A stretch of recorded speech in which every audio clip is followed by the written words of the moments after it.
Just one look. Have you ever wondered if a child could reveal a monster with just one look? Imagine this. You are a 5-year-old sitting in a cold, imposing courtroom. Right in front of you is the man who stole your voice, your sense of safety, your childhood. No one can speak for you.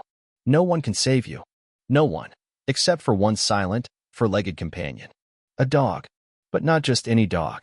A battle-scarred German shepherd, his eyes sharp and knowing, his scarred body a testament to fights long past. His name is Ranger. And in the blink of an eye, everything changes.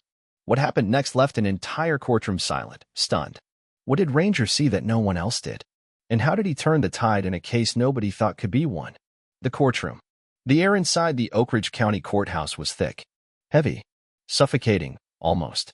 Every eye in the room was fixed on the massive wooden doors as they creaked open with a reluctant groan. And there she was, a little girl, no more than 5 years old. Her small hand tightly gripped a frayed leash. She stood just inside the doorway, dwarfed by the towering ceiling and polished wood panels. The leash was tethered to Ranger, the German shepherd that had become her shadow. Ranger moved in silence, his coat glinting softly under the muted light filtering through the stained glass windows. A long scar, brutal and raw, traced his ribcage.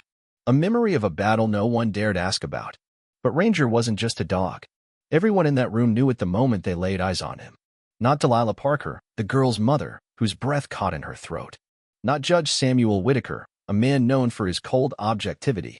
And certainly not the man seated at the defense table, Thomas Granger.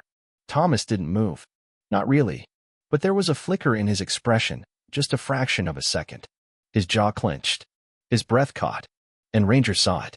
His ears pricked forward, muscles coiled beneath his scarred hide. Then, a sound. Low. Deep. A rumbling growl that sliced through the courtroom like a razor. It wasn't loud. It wasn't violent. But it was a warning. The room chilled. Goosebumps rose on every arm. A child might break under fear. But not Ranger. He had stared into the faces of evil before. He had smelled it. He knew it. And Thomas Granger? He could no longer hide behind his polished suit and practiced calm. The mask was slipping. The illusion cracks. Thomas Granger sat motionless. His posture perfect. Hands clasped tightly in front of him on the gleaming table. On the surface, he was the picture of composure. An esteemed architect. A loving uncle. A charitable member of the Oak Ridge community. But not if you looked closely. Because Thomas Granger wasn't breathing evenly anymore. And his fingers were turning white with tension. The defense attorney, Clayton Reeves, rose to his feet. Your Honor, his voice boomed through the chamber. My client, a respected professional, is being accused of the most heinous crimes based on the unreliable testimony of a traumatized child. A child who has not spoken a word since the alleged incident. Silence. Ladies and gentlemen, the court demands facts. Evidence, not feelings. Not fear. What Reeves hadn't accounted for was that there was someone in the room who couldn't be manipulated. Ranger. And Ranger was no ordinary witness. The moment everything changed. Judge Whitaker noticed it first. The shift. Thomas Granger's hands. A subtle tremor. His eyes. Flickering toward the little girl. But not with anger. Recognition. Delilah Parker saw it too. Her grip tightened on the edge of her seat as her daughter, Lily, sat motionless, staring at the man who had stolen everything from her. Her tiny fingers twitched on Ranger's leash. A signal. Ranger's body tensed like a loaded spring. His ears snapped forward. His gaze narrowed to a pinpoint focus on Thomas Granger. Another growl. Quiet. Measured. But deadly. Granger froze. His mask of confidence fractured. His breathing went shallow. He knew he was caught. And so did everyone else. The silence breaks. Court is in recess. Judge Whitaker's gavel cracked through the courtroom like thunder. 15 minutes. But his mind was already moving faster than his mouth. Something was wrong. Deeply wrong. He had presided over hundreds of cases in 25 years. And never once had he felt a chill like this. This wasn't coincidence. He watched as Lily Parker knelt beside Ranger, burying her tiny fingers into his thick fur as if it was the only thing holding her together. Across the room, Thomas Granger leaned toward his lawyer, whispering furiously. But his body betrayed him. His facade was crumbling. Judge Whitaker could see it plain as day. Something bigger was hiding beneath the surface. And he was going to find it. Where it all began. A quiet afternoon. Lily Parker skipped across the front yard, hugging her favorite stuffed fox to her chest. Her world was safe, warm, innocent, until he appeared. A man at the gate, smiling. "You like puppies?" he asked, his voice smooth. "Too smooth. I have some in my car. They need someone special to take care of them." Lily hesitated. Just a step. But a voice sparked out from across the street. "What do you think you're doing?" It was Henry Caldwell, an old Navy veteran. His sharp gaze pinned the stranger in place. Thomas Granger's expression didn't falter, but it did pause. For just a second. And then he was gone. Into his van. Tires screeched. And Lily's world shattered. From that moment, she stopped speaking. The search for the monster. FBI Special Agent Mason Reed flipped through case files late into the night. Too many faces. Too many missing children. And now, one survivor. Lily Parker. Reed's partner, Special Agent Cara Delgado, whispered, "This guy doesn't make mistakes."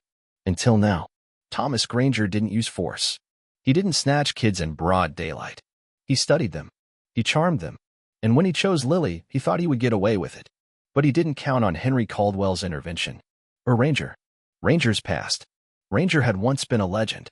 A K-9 officer who took down drug lords, gunmen, and murderers. Until one rainy night, he took a blade meant for his handler. Saved a life. Lost his career. No longer fast enough. No longer sharp enough. Discarded. Until Delilah Parker found him. And he found Lily. They saved each other. The turning point. Inside the courtroom, Lily sat quietly, her hand resting on Ranger's back. "Lily," Prosecutor Jenna Wallace said gently, "can you show us who hurt you?" The room froze. Lily didn't speak. But her hand gave that tiny signal. And Ranger growled. Thomas Granger flinched. And just like that, they knew. The mask was gone. The predator was exposed. The hunt. Agents Reed and Delgado stormed an abandoned farmhouse in Blackridge.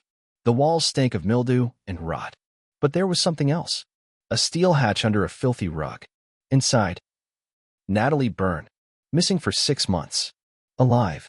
And she named her captor without hesitation, Thomas Granger. The endgame. Natalie walked into court 2 weeks later, holding Jenna Wallace's hand.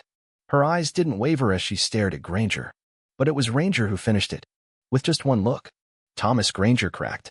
I want to change my plea." He confessed. Justice. Life without parole. The gavel came down. But the true victory? Lily standing tall, gripping Ranger's leash. She knelt down and whispered, "Thank you, Ranger." And her voice was hers again. The lessons. Silence isn't weakness. Lily's silence wasn't fear. It was strength waiting for the right moment. Second chances have purpose. Ranger wasn't discarded. He was reborn. The truth always finds a way. It's not always loud. But truth is unstoppable. This story of Lily and Ranger, of a girl and her dog, is not just about justice. It's about hope, resilience, and the invisible bonds that can save a life.